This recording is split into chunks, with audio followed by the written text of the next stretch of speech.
On May 7th morning, we held them accountable through the action which was taken through our Operation Sindhur. Now, having said that, I know, what you have spoken to me earlier, that many issues have been raised. I honestly don't see the, to me, things are fairly clear. So let me take this opportunity to spell out our position. One, where Pakistan is concerned, our relations, our dealings with them will be bilateral and strictly bilateral. That is a national consensus for many years, and there is absolutely no change in that consensus that dealings with Pakistan will be bilateral. Talks with Pakistan. I think the Prime Minister made it very clear that the only talks with Pakistan will be on terror.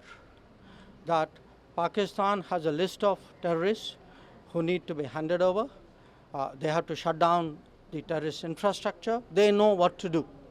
We are prepared to discuss with them what is to be done on terrorism. Those are the talks which are feasible. Water issues have been raised. Again, you all know, and I re-emphasize, the Cabinet Committee on Security and the government, obviously, was very clear that the Indus Waters Treaty is held in abeyance and will be continued to be held in abeyance until cross-border terrorism by Pakistan is credibly and irrevocably stopped.